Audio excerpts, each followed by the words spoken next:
अस्सलामुअलैकुम, welcome to my YouTube channel. तो आज हम यूनिट 1 की एक्सरसाइज 1.2 स्टार्ट करेंगे। तो एक्सरसाइज 1.2 स्टार्ट करने से पहले हम इसकी कुछ बेसिक जो डेफिनेशन हैं उन्हें मैं आपको अंडरस्टैंड करवाऊंगा और उसकी मदद से हम क्वेश्चन को सॉल्व करेंगे। तो देखें, इसका फर्स्ट क्वेश्चन क्या है। From the following matrices identified unit matrices, row matrices, column matrices and null matrices. हमें कुछ मैट्रिसेस दिए गए हैं, ठीक है, कुछ मैट्रिक्स दिए गए हैं। हमने उसमें आइडेंटिफाई करना है कि हमारे पास यूनिट मैट्रिक्स उनमें से कौन से हैं, रो मैट्रिसेस कौन से हैं, कॉलम मैट्रिसेस कौन से हैं और हमारे पास उनमें से नल मैट्रिसेस या ज़ीरो मैट्रिसेस कौन से हैं। तो सबसे पहले हमें पता होना चाहिए कि हमारे पास यूनिट मैट्रिसेस क्या चीज़ होती हैं। यूनिट मैट्रिसेस, ठीक है, हमारे पास कोई भी मैट्रिक्स जिसकी डायगोनल एंट्रीज हमारे पास 1 1 हो, जिनकी डायगोनल एंट्रीज हमारे पास 1 1 हो, तो ऐसे मैट्रिसेस को हम क्या कहेंगे, यूनिट मैट्रिक्स। और जो नॉन डायगोनल एंट्रीज हैं वो हमारे पास 0 0 हों। डायगोनल एंट्रीज कौन कौन सी होती हैं, ये वाली हमारे पास कौन सी एंट्री होती हैं, डायगोनल एंट्रीज। अगर ये हमारे पास 1 1 हो तो ये हमारे पास यूनिट मैट्रिसेस कहलाएगा और जो नॉन डायगोनल एंट्रीज हैं वो हमारे पास 0 0 होनी चाहिए। उसके बाद हमारे पास रो मैट्रिसेस, कोई भी हमारे पास मैट्रिक्स वो हमारे पास रो मैट्रिक्स कब कहलाएगा, जब उसमें सिर्फ एक ही रो हो, तो ऐसी मैट्रिसेस को हम रो मैट्रिक्स कहा जाता है, ठीक है। उसके बाद हमारे पास कॉलम मैट्रिसेस क्या चीज़ें होती हैं। हमारे पास कोई भी मैट्रिक्स वो हमारे पास कॉलम मैट्रिक्स तब कहलाएगा जब उसमें से सिर्फ एक ही कॉलम हो, तो ऐसे मैट्रिक्स को हम कॉलम मैट्रिक्स कहेंगे। और नल मैट्रिक्स हमारे पास क्या होता है, कोई भी हमारे पास मैट्रिक्स वो हमारे पास नल मैट्रिक्स कहलाता है जब उस मैट्रिक्स की तमाम एंट्रीज वो हमारे पास 0 हों, 0 हों, तो ऐसे मैट्रिक्स को हम क्या कहेंगे, नल मैट्रिक्स। तो आई होप आपको डेफिनेशन की समझ आ गई होगी। तो चलें क्वेश्चन की तरफ चलते हैं। जो हमारे पास क्वेश्चन 1 का फर्स्ट पार्ट है उसमें हमें ए मैट्रिक्स दिया गया है, उसकी जो एंट्रीज हैं वो हमारे पास 0 0 0, सारी एंट्रीज इसमें 0 0 हैं। तो इसलिए मैट्रिक्स ए को हम नल मैट्रिक्स कहेंगे या ज़ीरो मैट्रिक्स कहेंगे, क्योंकि इसकी तमाम जो एंट्रीज हैं वो हमारे पास क्या हैं, 0 0 हैं। तो क्वेश्चन 2 हमें दिया गया है, मैट्रिक्स बी दिया है, जो उसकी एंट्रीज हैं वो 2 3 4 हैं। तो ये हमारे पास जो मैट्रिक्स बी है ये हमारे पास मैट्रिक्स रो मैट्रिक्स कहलाएगा, क्योंकि इसमें सिर्फ एक ही हमारे पास रो मौजूद है, सिर्फ एक ही रो है, ठीक है। रो हमारे पास क्या है, जब हम किसी भी मैट्रिक्स के जो एंट्रीज हैं उन्हें हम हॉरिजॉन्टल वे में देखें। हॉरिजॉन्टल हमारे पास वे कौन सा है, अलोंग एक्स एक्सिस, ठीक है, अलोंग एक्स एक्सिस। तो अलोंग एक्स एक्सिस हमारे पास इसमें सिर्फ एक ही रो मौजूद है, तो इसलिए मैट्रिक्स बी को हम क्या कहेंगे, रो मैट्रिक्स कहेंगे, ठीक है। तो क्वेश्चन 3 हमारे पास है। क्वेश्चन 3 में हमें सी मैट्रिक्स दिया है गया है, उसमें जो एंट्रीज हैं वो 4 0 6 हैं, ठीक है। तो हम सी मैट्रिक्स को देखें तो इसमें सिर्फ एक ही कॉलम है, कॉलम हमारे पास क्या होता है, जब भी हम किसी मैट्रिक्स की जो एंट्रीज हैं उन्हें अलोंग वर्टिकल वे में देखें या कह सकते हैं अलोंग वाई एक्सिस देखें, तो वो हमारे पास क्या होगा, कॉलम होगा। तो इसमें देखें जस्ट एक ही हमारे पास कॉलम में है, तो इसलिए इस मैट्रिक्स जो सी है इसे हम किस मैट्रिक्स का नाम देंगे, इसे हम कॉलम मैट्रिक्स का नाम देंगे, ठीक है। उसके बाद हमारे पास इसका पार्ट डी आ गया। पार्ट डी में हमें क्या कहा गया है, पार्ट डी में जो हमारे पास एंट्रीज हैं वो हैं 1 0 0 1। तो जो देखें इसमें जो डायगोनल एंट्रीज हैं, डायगोनल एंट्रीज कौन सी हैं, ये देखें, ये वाली एंट्रीज जो हमारे पास हैं ये हमारे पास डायगोनल एंट्रीज हैं। तो इसकी डायगोनल एंट्रीज हमारे पास 1 1 है और नॉन डायगोनल एंट्रीज हमारे पास 0 0 है। तो इसलिए तो हमारे पास जो इसकी डायगोनल एंट्रीज़ है वो हमारे पास 1 1 है और नॉन डायगोनल एंट्रीज़ हमारे पास 0 0 है। तो इसलिए हम मैट्रिक्स डी को यूनिट मैट्रिक्स का नाम देंगे। ठीक है, इसको क्या नाम देंगे? यूनिट मैट्रिक्स का नाम देंगे। रीज़न क्या है? क्योंकि इसकी डायगोनल एंट्रीज़ हमारे पास क्या है? 1 1 है। तो इसी तरह हमें ई मैट्रिक्स दिया गया है, इसमें जो एंट्रीज़ है वो है 0। ठीक है, तो कोई भी हमारे पास मैट्रिक्स जिसकी तमाम जो एंट्री हैं वो हमारे पास 0 हों तो इसे हम क्या कहेंगे? इसे हम नल मैट्रिक्स कहेंगे। क्या कहेंगे? Null matrix. ठीक है, नल मैट्रिक्स कह लें या 0 मैट्रिक्स कह लें, दोनों बात एक ही है। ठीक है, तो जो मैट्रिक्स ई है ये नल मैट्रिक्स है क्योंकि इसकी जो इसमें एंट्री है वो हमारे पास क्या है?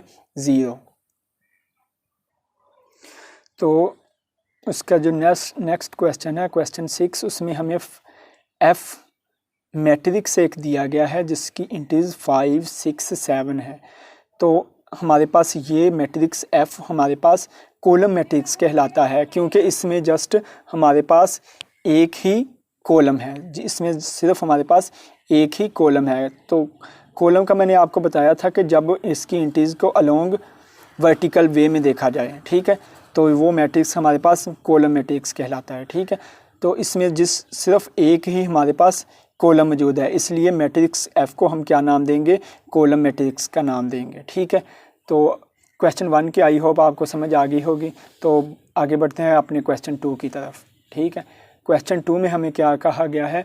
From the following matrices identified square matrices, rectangular matrices, row matrices, column matrices, identity matrices. ठीक है, हमें कुछ मैट्रिसेस दिए गए हैं, हमने उनमें देखना है कि हमारे पास कौन से स्क्वायर मैट्रिसेस हैं, कौन से रेक्टेंगुलर मैट्रिसेस हैं, कौन से रो मैट्रिसेस हैं, कौन से कॉलम मैट्रिसेस हैं और कौन से आइडेंटिटी मैट्रिसेस हैं। ठीक है, तो सबसे पहले हम देख लेते हैं कि स्क्वायर मैट्रिसेस हमारे पास क्या होता है। हमारे पास कोई भी मैट्रिसेस वो स्क्वायर मैट्रिसेस तब कहलाएगा जब उसमें नंबर ऑफ़ रोज़ और नंबर ऑफ़ कॉलम्स की तादाद सेम हो। ठीक है, नंबर ऑफ़ रो की तादाद और नंबर ऑफ़ कॉलम की तादाद हमारे पास सेम हो तो उसे हम क्या का नाम देंगे? स्क्वायर मैट्रिक्स का नाम देंगे। ठीक है, रेक्टेंगुलर मैट्रिक्स, हमारे पास कोई भी मैट्रिक्स वो हमारे पास रेक्टेंगुलर मैट्रिक्स कहलाएगा जब उसमें नंबर ऑफ़ रोज़ की तादाद और नंबर ऑफ़ कॉलम्स की तादाद डिफरेंट हो। ठीक है, तो ऐसे मैट्रिक्स को या ऐसे मैट्रिक्स को हम क्या नाम देंगे? Rectangular matrices. ठीक है, उसके बाद हमारे पास रो मैट्रिसेस। ठीक है, रो मैट्रिसेस जैसा कि पीछे भी मैंने बताया था कि कोई भी हमारे पास मैट्रिक्स वो रो मैट्रिक्स कब तब कहलाता है जब में उस मैट्रिक्स में सिर्फ जस्ट एक ही रो मौजूद हो। ठीक है, जस्ट एक ही रो मौजूद हो तो ऐसे मैट्रिक्स को हम क्या नाम देंगे? रो मैट्रिक्स का नाम देंगे। उसके बाद हमारे पास कॉलम मैट्रिक्स। ठीक है, कोई भी हमारे पास मैट्रिक्स वो कॉलम मैट्रिक्स तब कहलाएगा जब उसमें सिर्फ एक ही कॉलम मौजूद हो, उस मैट्रिक्स में सिर्फ एक ही कॉलम मौजूद हो तो उसे हम क्या नाम देंगे? कॉलम मैट्रिसेस या कॉलम मैट्रिक्स का नाम देंगे। ठीक है, उसके बाद हमारे पास आइडेंटिटी मैट्रिक्स। कोई भी हमारे पास जो मैट्रिक्स है वो आइडेंटिटी मैट्रिक्स तब कहलाएगा जब उसकी जो डायगोनल एंट्रीज़ हैं, ठीक है, जो डायगोनल एंट्रीज़ हैं वो हमारे पास क्या होंगी? 1 1 होंगी और जो बाकी है वो हमारे पास 0 0 होंगी तो उसे ऐसे मैट्रिक्स को हम आइडेंटिटी मैट्रिक्स का नाम देंगे। ठीक है, तो आई होप आपको डेफिनेशन की समझ आ गई होगी। तो बढ़ते हैं अपने क्वेश्चन की तरफ। तो जो इसका फर्स्ट पार्ट है उसमें हमें एक मैट्रिक्स दिया है जिसकी एंट्रीज़ हैं -8 2 7 12 0 4। ठीक है, ये इसकी एंट्रीज़ हैं। तो हम देखते हैं इनमें नंबर ऑफ़ रो और नंबर ऑफ़ कॉलम की तादाद डिफरेंट है। नंबर ऑफ़ रो की तादाद इसमें क्या है? ये देखें, नंबर ऑफ़ रो इसमें कितनी है? 1 और 2। इसमें नंबर ऑफ़ रो हमारे पास कितनी होगी? 2। और नंबर ऑफ़ कॉलम को देखें तो नंबर ऑफ़ कॉलम इसमें कितने हैं? 1 2 और 3। ठीक है, ये आपने जस्ट आपको समझाने के लिए मैं डिफरेंट पेंसिल्स का यूज़ कर रहा हूँ, आपने इस तरह नहीं करना, आपने वैसे आइडेंटिफाई करना है, ठीक है। तो इसमें नंबर ऑफ़ रो हमारे पास कितनी थी, 2, नंबर ऑफ़ कॉलम की तादाद कितनी है, 3, ठीक है। कोई भी मैट्रिक्स जिसमें नंबर ऑफ़ रो और नंबर ऑफ़ कॉलम की तादाद इक्वल ना हो तो ऐसे मैट्रिक्स को हम किसका नाम देंगे, रेक्टेंगुलर मैट्रिक्स। तो ये मैट्रिक्स ए जो हमें मैट्रिक्स दिया गया है तो ये हमारे पास रेक्टेंगुलर मैट्रिक्स कहलाएगा, क्योंकि इसमें नंबर ऑफ़ रो और नंबर ऑफ़ कॉलम की तादाद सेम नहीं होगी, ठीक है। तो जो हमारे पास इसका क्वेश्चन 2 है, पार्ट 2 है, उसमें क्या कहा गया है, हमें नेक्स्ट मैट्रिसेस दिया 3 0 1, ठीक है। तो ये मैट्रिसेस अगर हम देखें तो इसमें सिर्फ एक ही कॉलम है, इसमें सिर्फ एक ही कॉलम है, तो इसलिए इस मैट्रिक्स को हम क्या नाम देंगे, कॉलम मैट्रिक्स। और इसमें देखें 1 2 3, इसमें रो कितनी है, रो इसमें 3 है और कॉलम कितना है, 1, ठीक है। जिसमें नंबर ऑफ रोज और नंबर ऑफ कॉलम्स की तादाद इक्वल ना हो तो उस मैट्रिक्स को हम क्या कहेंगे, रेक्टेंगुलर मैट्रिक्स। तो इसका क्या मतलब हुआ कि ये हमारे पास एक कॉलम मैट्रिक्स है, उसके अलावा ये हमारे पास रेक्टेंगुलर मैट्रिक्स भी बनता है, ठीक है। इसके पार्ट 3 में हमें एक मैट्रिक्स दिया गया है, ये देखें, इसमें नंबर ऑफ़ रोज़ कितनी है, 1 और 2, ठीक है। और नंबर ऑफ़ कॉलम्स हमारे पास कितनी है, 1 और 2, ठीक है। तो ये जिसमें नंबर ऑफ़ रोज़ और नंबर ऑफ़ कॉलम्स की तादाद हमारे पास सेम हो तो ऐसे मैट्रिक्स को हम क्या नाम देंगे, स्क्वायर मैट्रिक्स, ठीक है। तो ये हमारे पास स्क्वायर मैट्रिक्स कहलाएगा क्योंकि इसमें नंबर ऑफ़ रोज़ और नंबर ऑफ़ कॉलम्स की तादाद हमारे पास सेम है। तो नेक्स्ट जो इसका पार्ट है उसमें हमारे पास देखें, हमारे पास 1 0 0 1, ठीक है। ये हमें एक मैट्रिक्स दिया गया है, ये हमारे पास इसमें नंबर ऑफ़ रोज़ और नंबर ऑफ़ कॉलम्स की तादाद हमारे पास सेम है। नंबर ऑफ़ रोज़ 1 और 2, ठीक है। नंबर ऑफ़ कॉलम 1 और 2, ठीक है। इसमें नंबर ऑफ़ रोज़ और नंबर ऑफ़ कॉलम्स की तादाद हमारे पास सेम है, इसलिए हम इसे किस मैट्रिक्स का नाम देंगे, स्क्वायर मैट्रिक्स का नाम देंगे।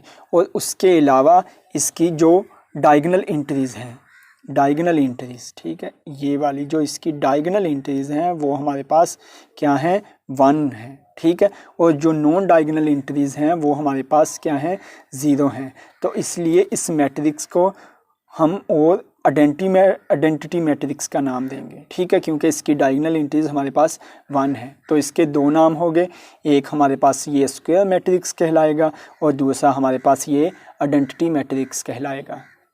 तो इससे जो नेक्स्ट पार्ट है इसका, उसमें क्या कहा गया है, उसमें 1 2 3 4 5 6, ठीक है, हमें बताना है कि ये मैट्रिक्स हमारे पास कौन सा मैट्रिक्स है। तो देखें इसमें नंबर ऑफ़ रोज़ कितने हैं, 1 2 3, और नंबर ऑफ़ कॉलम की तादाद क्या है, 1 और 2, ठीक है। तो इसका क्या मतलब हुआ कि इसमें नंबर ऑफ़ रोज़ और नंबर ऑफ़ कॉलम्स की तादाद हमारे पास सेम नहीं है, इसलिए इस मैट्रिक्स को हम रेक्टेंगुलर मैट्रिक्स का नाम देंगे। किसका नाम देंगे, रेक्टेंगुलर मैट्रिक्स का नाम देंगे, ठीक है, क्योंकि इसमें नंबर ऑफ़ रोज़ और नंबर ऑफ़ कॉलम्स की तादाद हमारे पास इक्वल नहीं है, ठीक है। तो जो इसका नेक्स्ट क्वेश्चन या नेक्स्ट पार्ट है उसमें हमें जो मैट्रिक्स दिया गया है, जो उसकी एंट्रीज़ हैं वो हमारे पास 3 10 और -1 है। तो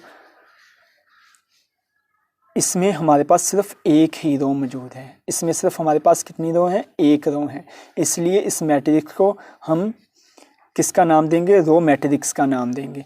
और उसके अलावा इसमें एक रो है और कॉलम देखें कितने हैं, 1 2 3, ठीक है। इसमें एक रो और 3 कॉलम हैं, तो इसलिए इसको दूसरा नाम हम क्या देंगे, रेक्टेंगुलर मैट्रिक्स का नाम देंगे, ठीक है, क्योंकि इसमें एक सिर्फ रो है, उस लिहाज से ये रो मैट्रिक्स बन गया। और इसमें 1 2 3 कॉलम है, एक रो और 3 कॉलम है, इसलिए हम इसे दूसरा किस चीज़ का नाम देंगे, रेक्टेंगुलर मैट्रिक्स का नाम देंगे, ठीक है। तो आई होप आपको समझ आ गई होगी। तो इसके नेक्स्ट जो पार्ट है उसमें 1 0 0, ये हमें एक मैट्रिक्स दिया गया है। ठीक है, तो हमने बताना है इस मैट्रिक्स में कि ये कौन सा मैट्रिक्स है। देखें, इसमें जस्ट एक ही कॉलम है, इसमें जस्ट एक ही कॉलम है, तो इसलिए हम ऐसे मैट्रिक्स को क्या कहेंगे, कॉलम मैट्रिक्स कहेंगे। ठीक है, और उसके अलावा इसमें नंबर ऑफ़ रोज़ 1 2 3 और नंबर ऑफ़ कॉलम 1। ठीक है, तो इसका मतलब क्या, मतलब नंबर ऑफ़ रोज़ और नंबर ऑफ़ कॉलम्स की तादाद हमारे पास डिफरेंट है, तो इसलिए हम इसे रेक्टेंगुलर मैट्रिक्स का नाम देंगे। ठीक है, तो ये कॉलम मैट्रिक्स भी बनता है और रेक्टेंगुलर मैट्रिक्स भी बनता है। ठीक है, तो जो इसका नेक्स्ट पार्ट है उसमें हमें नेक्स्ट पार्ट में हमें 1 2 3 -1 0 2 0 0 0 1। ठीक है, ये हमें एक मैट्रिक्स दिया गया है। इस मैट्रिक्स में नंबर ऑफ़ रोज़ और नंबर ऑफ़ कॉलम्स की तादाद हमारे पास सेम है। नंबर ऑफ़ रोज़ देखें 1 2 3 और नंबर ऑफ़ कॉलम हमारे पास क्या है 1 2 और 3। ठीक है, इनमें नंबर ऑफ़ रोज़ और नंबर ऑफ़ कॉलम्स की तादाद हमारे पास सेम है, तो इसलिए हम इस मैट्रिक्स को क्या नाम देंगे, इस मैट्रिक्स को हम स्क्वायर मैट्रिक्स का नाम देंगे। ठीक है, तो जो इसका नेक्स्ट पार्ट है उसमें हमें जो मैट्रिक्स है उसमें तमाम जो इंट्रीज़ हैं वो हमारे पास क्या हैं 0 0 0। ठीक है, तमाम जो इंट्रीज़ हैं वो हमारे पास 0 0 हैं, तो उस लिहाज से ये मैट्रिक्स हमारे पास क्या कहलाएगा, ज़ीरो मैट्रिक्स कहलाएगा। उसके अलावा इसमें दूसरा देखें तो इसमें नंबर ऑफ़ रोज़ और नंबर ऑफ़ कॉलम्स की तादाद हमारे पास डिफरेंट है। नंबर ऑफ़ रोज़ हमारे पास कितनी है 1 2 3 और नंबर ऑफ़ कॉलम हमारे पास कितनी है 1 2। ठीक है, तो नंबर ऑफ़ रोज़ की तादाद हमारे पास 3 है और नंबर ऑफ़ कॉलम्स की हमारे पास जो तादाद है वो है 2, इसलिए हम इसे रेक्टेंगुलर मैट्रिक्स का नाम देंगे। तो इसके दो नाम हो गए, एक रेक्टेंगुलर मैट्रिक्स ये कहलाएगा और दूसरा हमारे पास ये ज़ीरो मैट्रिक्स या नल मैट्रिक्स कहलाएगा, क्योंकि इसकी तमाम जो इंट्रीज़ हैं वो हमारे पास क्या हैं, ज़ीरो हैं। तो बढ़ते हैं अपने क्वेश्चन 3 की तरफ। क्वेश्चन 3 में क्या कहा गया है, from the following matrices identified diagonal, scalar and unit matrices. ठीक है, हमने क्या बताना है, ये हमें मैट्रिक्स दिए गए होंगे, हमने बताना है कि इनमें से कौन सा डायगोनल मैट्रिक्स होगा, कौन सा स्केलर मैट्रिक्स होगा और कौन सा यूनिट मैट्रिसेस होगा। ठीक है, तो सबसे पहले हम देखते हैं कि हमारे पास डायगोनल मैट्रिक्स क्या चीज़ होती है। डायगोनल मैट्रिक्स कोई भी हमारे पास मैट्रिक्स वो हमारे पास डायगोनल मैट्रिक्स कहलाएगा अगर उसकी जो डायगोनल एंट्रीज़ हैं, जो उसकी डायगोनल एंट्रीज़ हैं वो एटलीस्ट एक उनमें से नॉन ज़ीरो हो। जो उसकी डायगोनल एंट्रीज़ हैं उनमें से कोई भी एटलीस्ट एक नॉन ज़ीरो हो, एक से ज़्यादा भी नॉन ज़ीरो हो सकते हैं लेकिन एक का होना मस्ट है, और जो उसकी नॉन डायगोनल एंट्रीज़ हों वो हमारे पास ज़ीरो हों, तो ऐसे मैट्रिक्स को हम क्या नाम देंगे, डायगोनल मैट्रिक्स। उसके बाद हमारे पास स्केलर मैट्रिक्स क्या होगा, तो कोई भी हमारे पास डायगोनल मैट्रिक्स वो हमारे पास स्केलर मैट्रिक्स तब कहलाएगा जब उसकी जो डायगोनल एंट्रीज़ हैं वो हमारे पास सेम हों। ठीक है, जिस तरह ये क्वेश्चन 1 है, इसमें जो डायगोनल एंट्रीज़ हैं वो सेम हैं 4 4। ठीक है, तो ये सेम है इसलिए हम इसे स्केलर मैट्रिक्स का नाम देंगे। और जो यूनिट मैट्रिक्स है वो हमारे पास कोई भी डायगोनल मैट्रिक्स वो हमारे पास यूनिट मैट्रिक्स तब कहलाएगा जब उसकी जो डायगोनल एंट्रीज़ हैं वो हमारे पास 1 1 हों। ठीक है, जो डायगोनल एंट्रीज़ हैं वो क्या हों, 1 1 हों, तो ऐसे मैट्रिक्स को हम क्या नाम देंगे, यूनिट मैट्रिक्स। और नॉन डायगोनल एंट्रीज़ वो हमारे पास 0 0 होनी चाहिए। ठीक है, तो आई होप आपको डेफिनेशन की समझ आ गई होगी। तो क्वेश्चन की तरफ बढ़ते हैं। क्वेश्चन 1 हमें ए मैट्रिक्स दिया गया है, हमने बताना है कि ये मैट्रिक्स हमारे पास क्या कहलाएगा। देखें, इसकी डायगोनल एंट्रीज़ हमारे पास क्या हैं, डायगोनल एंट्रीज़ इसकी 4 4 सेम है, तो जब डायगोनल एंट्रीज़ सेम हों तो ऐसे मैट्रिक्स को हम क्या नाम देंगे, स्केलर मैट्रिक्स का नाम देंगे। ठीक है, तो इसका क्वेश्चन पार्ट टू में क्या कहा गया है, इसके पार्ट 2 में हमें बी मैट्रिक्स दिया गया है, ठीक है।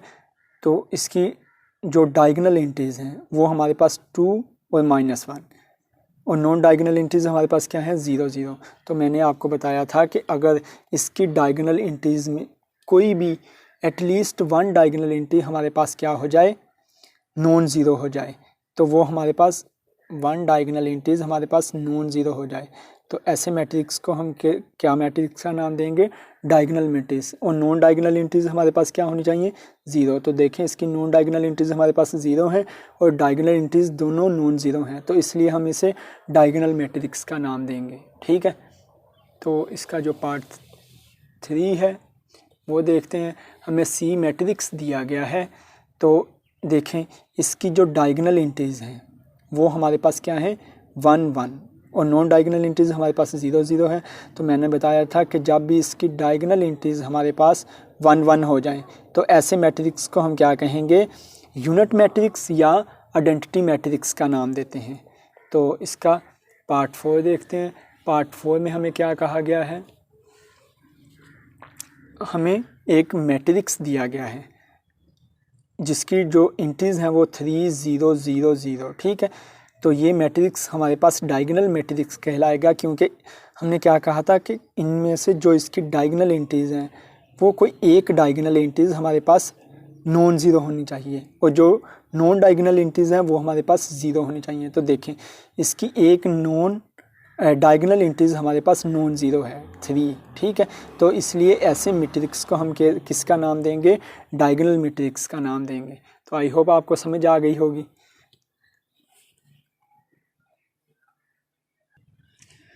और इसका जो नेक्स्ट हमारे पास पार्ट है उसमें हमें ई दिया हुआ है, एक मैट्रिक्स दिया गया है जिसकी जो डायगोनल एंट्रीज हैं वो हमारे पास 5 - 3 2 और 1 + 1, ये भी हमारे पास 2 होगी, ठीक है। तो इसका क्या मतलब, इसकी जो डायगोनल एंट्रीज हैं वो हमारे पास सेम हैं, ठीक है। हमारे पास इसकी डायगोनल एंट्रीज जो हमारे पास हैं वो हमारे पास सेम है। जो कोई भी मैट्रिक्स जिसकी डायगोनल एंट्रीज हमारे पास सेम हो, तो मैंने आपको बताया था वो मैट्रिक्स हमारे पास क्या कहलाएगा, एक स्केलर मैट्रिक्स कहलाएगा, क्योंकि इसकी डायगोनल एंट्रीज हमारे पास सेम है। तो बढ़ते हैं अपने क्वेश्चन 4 की तरफ। क्वेश्चन 4 में हमें क्या कहा गया है, find negative of matrix A B C D and E, ठीक है। हमें मैट्रिक्स दिए गए हैं A B C D and E, हमने उसका नेगेटिव मैट्रिक्स फाइंड आउट करना है, ठीक है। तो नेगेटिव मैट्रिक्स चीज़ क्या है, किस तरह हम उसे obtain कर सकते हैं। Negative of a matrix is obtained by inverting और changing the sign of all of its entry। हमें कोई भी मैट्रिक्स दिया गया हो, अगर हम उसकी तमाम जो एंट्रीज हैं उनके साइन चेंज कर दें, तमाम एंट्रीज के साइन चेंज कर दें, अगर प्लस है तो माइनस कर दें, अगर माइनस है तो प्लस कर दें, तो जो हमारे पास न्यू मैट्रिक्स obtained होगा उसे हम नेगेटिव मैट्रिक्स कहेंगे, ठीक है। उस मैट्रिक्स का नेगेटिव मैट्रिक्स कहेंगे। तो आइए क्वेश्चनों से समझने की ट्राई करते हैं नेगेटिव मैट्रिक्स को। हमें हमें मैट्रिक ए दिया हुआ है जिसकी जो एंट्री है वो 1 0 -1 है। तो इसका नेगेटिव मैट्रिक्स क्या होगा, माइनस ए। तो इसकी जो एंट्रीज हैं उनकी हमने साइन चेंज कर देने हैं। इधर प्लस का 1 था, हमने माइनस का 1 कर दिया। इधर प्लस का 0 था, प्लस का 0 हो माइनस का 0 हो, 0 से कोई इफेक्ट नहीं पड़ता, इसलिए 0 के साथ हम साइन चेंज करते हैं लेकिन लगाते नहीं हैं, ठीक है। तो 0 प्लस का हो माइनस का हो तो वो कोई इफेक्ट नहीं करता, इसलिए 0 वैसे आ जाएगा। -1 की जगह क्या आ गया, +1, ठीक है। +1 का प्लस का साइन हमें पता है, जिसके साथ कोई साइन ना हो तो वो हमारे पास प्लस का ही साइन हो। इसी तरह हमें बी मैट्रिक्स दिया गया है, तो इसका नेगेटिव क्या होगा, -b। तो इसके जो इंटीज हैं हमने उनके साइन चेंज कर दिए। प्लस का 3 था, माइनस का 3 कर दिया, माइनस का 1 था, प्लस का कर दिया, प्लस का 2 था, हमने माइनस का 2 कर दिया, प्लस का 1 था, ये भी हमने -1 कर दिया। तो इसके साइन चेंज करने से ये हमारे पास मैट्रिक्स बी का नेगेटिव मैट्रिक्स -b आ गया, ठीक है।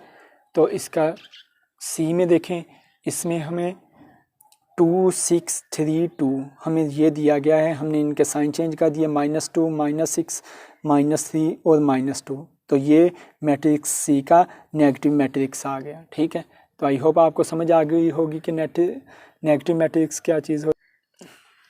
जो इसका पार्ट 4 है, हमें एक डी मैट्रिक्स दिया गया है, इसका नेगेटिव हमने मैट्रिक्स फाइंड आउट करना है। तो माइनस का साइन था, हमने प्लस का साइन कर दिया, 2 प्लस का था माइनस का कर दिया, माइनस का 4 था हमने प्लस का 4 कर दिया, 5 प्लस का था हमने क्या कर दिया, माइनस का 5 कर दिया। तो ये हमारे पास मैट्रिक्स डी का नेगेटिव मैट्रिक्स आ गया। ठीक है, इसी तरह क्वेश्चन जो इसका पार्ट 5 है उसमें देखें, हमें ई दिया हुआ है मैट्रिक्स जो इसकी एंट्रीज हैं 1 -5 2 3। ठीक है, तो हमने क्या कर दिया, माइनस का 1 कर दिया, प्लस का 5 कर दिया, माइनस का 2 कर दिया और माइनस का 3 कर दिया। तो ये हमारे पास मैट्रिक्स ई का नेगेटिव मैट्रिक्स आ गया। ठीक है, तो इसका क्वेश्चन 5 है, find the transpose of each of the following matrices. ठीक है, हमें मैट्रिसेस दिए गए हैं, हमने उनका ट्रांसपोज फाइंड आउट करना है। तो ट्रांसपोज बेसिकली चीज़ क्या होती है, transpose of a matrix is obtained by converting all the columns of that matrix to the row और all the row to the column. ठीक है, तो आम अल्फाज में इसकी डेफिनेशन बताऊं तो हमारे पास जो भी मैट्रिक्स, कोई भी जब हमें मैट्रिक्स दिया गया हो, तो अगर हम उसके रोज़ को कॉलम या कॉलम्स को रो में चेंज कर दें, तो जो हमारे पास न्यू मैट्रिक्स आएगा तो वो गिवन मैट्रिक्स का ट्रांसपोज कहलाएगा। तो आइए क्वेश्चन की मदद से समझने की ट्राई करते हैं। हमें मैट्रिक्स ए दिया गया है, तो इसमें हमारे पास एक कॉलम है 0 1 -2, तो हमने कॉलम को रो में चेंज कर दिया। ठीक है, ये मैट्रिक्स ए का ट्रांसपोज लिया हमने, हमारे पास जो कॉलम था हमने उसे रो में चेंज कर दिया। तो ये हमारे पास मैट्रिक्स ए का क्या आ गया, ट्रांसपोज आ गया। ठीक है, 0 1 -2। ठीक है, इंटीज वही हैं, हमने क्या किया, जस्ट कॉलम को रो में चेंज कर दिया। ठीक है, तो ये मैट्रिक्स ए का ट्रांसपोज आ गया। इसी तरह हमें बी मैट्रिक्स दिया गया है, इसकी जो इंटीज हैं 5 1 -6। ठीक है, तो हमने क्या किया, हमने रो को कॉलम में चेंज कर दिया। हमने क्या किया, रो को कॉलम में चेंज कर दिया। इंटीज वही है 5 1 -6, इसे हमने कॉलम में चेंज कर दिया 5 1 -6। तो ये मैट्रिक्स बी का ट्रांसपोज आ गया। इसी तरह हमारे पास सी मैट्रिक्स है, इसकी इंटीज 1 2 2 -1 3 0। तो इसका जब ट्रांसपोज लेंगे तो हमने क्या किया, नंबर ऑफ रोज़ को कॉलम या कॉलम को रो में चेंज करना है। ठीक है, तो इसकी देखें हमारे पास रो क्या है 1 2। ठीक है, तो हमने इसे कॉलम में चेंज कर दिया 1 2। ठीक है, 2 -1 2 -1 3 0 3 0। ठीक है, तो हमने इसके रो को कॉलम में और कॉलम को रो में चेंज करने से हमारे पास इसका ट्रांसपोज आ गया।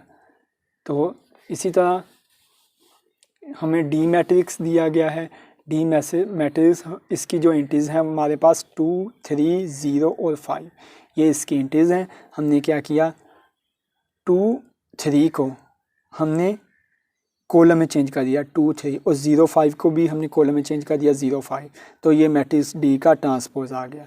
इसी तरह हमें ई दिया गया है, ई हमारे पास क्या है 2 3 -4 5। ठीक है, इसके भी हमने 2 3 जो हमारे पास रो है हमने इसे कॉलम में चेंज कर दिया 2 3, -4 5 को हमने कॉलम में चेंज कर दिया -4 5 हो गया। तो ये हमारे पास मैट्रिक्स ई का ट्रांसपोज आ गया। इसी तरह इसका पार्ट एफ मैट्रिक्स दिया गया है 1 2 3 4। ठीक है, हमने रो को कॉलम या कॉलम को रो में चेंज किया तो हमारे पास क्या आ गया, एफ का ट्रांसपोज आ गया। आई होप आपको समझ आ गई होगी। इसके क्वेश्चन 6 में हमें क्या कहा गया है, verify that A B then A के ट्रांसपोज का transpose is equal to A के होता है। ठीक है, हमने ये वेरीफाई करना है। हमने क्या किया, ये चीज़ हमने प्रूव करनी है कि ये चीज़ इसके इक्वल होती है। ठीक है, हमने ए मैट्रिक्स ले लिया जो हमें गिवन दिया गया है 1 0 2 1। ठीक है, हमने इसका क्या ले लिया, ट्रांसपोज। ट्रांसपोज जैसा कि पीछे मैंने आपको बताया है, रो को कॉलम या कॉलम को रो में चेंज करने से आता है। तो इसका ट्रांसपोज क्या आ गया, 1 0 2 1। ठीक है, तो अब जो ट्रांसपोज ए का ट्रांसपोज आया था, हमने गिवन कंडीशन के मुताबिक उसका अगेन ट्रांसपोज लिया, ए के ट्रांसपोज का अगेन ट्रांसपोज लिया, तो वो हमारे पास क्या आ गया, 1 2। ठीक है, हमने कॉलम को रो में चेंज कर दिया, 1 1 यहाँ आ गया, 2 नीचे है, ये इधर चले गया, 0 इधर आ गया और 1 इस तरफ चले गया। ठीक है, तो ए के ट्रांसपोज का अगेन जब ट्रांसपोज लिया तो वो हमारे पास किसके इक्वल आ गया, ए के ही इक्वल आ गया। ठीक है, जो हमें गिवन ए मैट्रिक्स दिया गया था उसी के इक्वल आ गया। तो ये हमारे पास प्रूव्ड हो गया कि ए के ट्रांसपोज का अगेन अगर हम ट्रांसपोज लें तो वो हमारे पास ए के ही इक्वल होता है। ठीक है, तो इसका जो पार्ट बी है, हमने क्या किया, हमें मैट्रिक्स बी जो क्वेश्चन में दिया गया है, हमने बी मैट्रिक्स ले लिया, उसका ट्रांसपोज ले लिया, ट्रांसपोज, तो ये हमारे पास बी का ट्रांसपोज आ गया। बी के ट्रांसपोज का, इस बी के ट्रांसपोज का हमने अगेन ट्रांसपोज लिया, तो वो हमारे पास जो इसकी कॉलम है इसको रो में चेंज कर दिया 1 1, और जो ये वाला कॉलम है 2 0, इसको हमने रो में चेंज कर दिया, तो वो हमारे पास अगेन बी के ही इक्वल आ गया। ठीक है, ये देखें, ये अगेन बी के ही इक्वल आ गया, ये हमारे पास अगेन बी के ही इक्वल आ गया जब हमने बी के ट्रांसपोज का ट्रांसपोज लिया। तो ये प्रूव हो गया कि बी के ट्रांसपोज का ट्रांसपोज हमारे पास बी के इक्वल आ गया। ठीक है, यही चीज़ हमने वेरीफाई करनी थी। तो आई होप आपको इस एक्सरसाइज की अच्छे तरीके से समझ आ गई होगी। तो दुआओं में याद रखिएगा। अल्लाह हाफिज़।